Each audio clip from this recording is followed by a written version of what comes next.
اعوذ بالله من الشیطان الرجیم بسم الله الرحمن الرحیم. ګرانو زده کوونکو، نن غواړم د اوسط طریقه د مربع جذر تقریبي قیمت پیدا کول در وپېژنم. لکه څنګه چې د ټولو مثبتو اعدادو د مربع جذر قیمت یو کسري یا نسبتي عدد نه وي، نو د دغسې اعدادو د مربع جذر قیمت په تقریبي ډول پیدا کېدل لازمي وي. نو د تقریبي قیمت د مربع جذر لپاره د پیدا کولو په خاطر غواړم تاسو ته د اوسط په طریقه مثالونه یو څو در حل کړم. نو تاسو په یاد ولرئ چې د دې طریقې لپاره د مطلوب عدد څخه یو لوی او یو کوچنی دغسې عددونه په پام کې نیسو چې د مربع جذر قیمت یې یو ثابت او کامل عدد وي. بیا هم که چیرې د عملیې وروسته مطلوب عدد هغه د تقریبي مربع جذر قیمت په لاس رانغی، د اوسط طریقه بیا په هغې باندې عملي کوو تر څو مطلوب عدد او د هغې تقریبي مربع جذر قیمت لاسته راشي. نو مثال کې درته ښایم. مثال که د 5 مربع جذر قیمت پیدا کول غواړو، د 5 څخه کوچنی عدد 4 پام کې نیسو، لوی ورڅخه نه. د 4 مربع جذر 2 دی، د 9 3 دی. اوس دلته دغه جمع کوو، 9 4 14 14 که په 2 وویشل شي 6 اشاریه څو کېږي 25 کېږي. دلته به 6 اشاریه 25 ولیکو.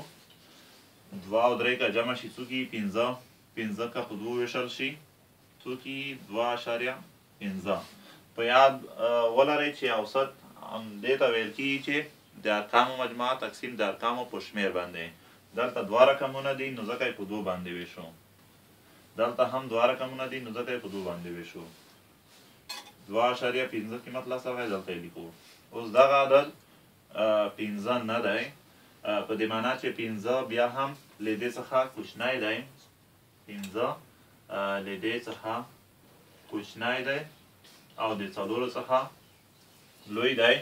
نو د دې د مربع جذر قیمت به هم د دې د مربع جذر قیمت چې 2.15 دی له دې څخه به کوچنی وي او د 4 مربع جذر قیمت چې 2 دی د هغې څخه به لوی وي.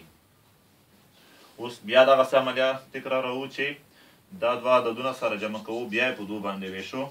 2 جمع 2.15 تقسیم په 2 باندې. نو دا که چیرې سره جمع شي 4.15 کېږي، که په 2 وویشل شي 2.25 کېږي. نو ویلی شو چې د 5 مربع جذر تقریبي قیمت څو کېږي 2.25 کېږي. ښه، راځم اوس د 10 مربع جذر تقریبي قیمت هم تاسو ته پیدا کوم تر څو په هغې باندې هم پوه شئ. د 10 څخه کوچنی عدد 9 او لوی ورڅخه 14 په پام کې نیسو. د دې مربع جذر قیمت 3 او د دې څو دی 4 دی. دا چې 10 دغسې یو عدد دی چې د 14 څخه کوچنی دی او د 9 څخه لوی دی. نو د دې قیمت به هم د 14 د مربع جذر قیمت چې 4 دی د دې څخه کوچنی وي او د 9 مربع جذر قیمت چې 3 دی د هغې څخه به لوی وي. 9 جمع 14 څو کېږي 25. 25 که په 2 وویشل شي 12.25 کېږي. نو دلته به 12.25 عدد ولیکو. 4 جمع 3 څو کېږي 7. 7 که په 2 وویشل شي 3.15 کېږي. دلته به 3.15 عدد ولیکو. اوس بیا هم 10 دغسې یو عدد دی چې د 12.15 څخه کوچنی دی او د 9 څخه لوی دی.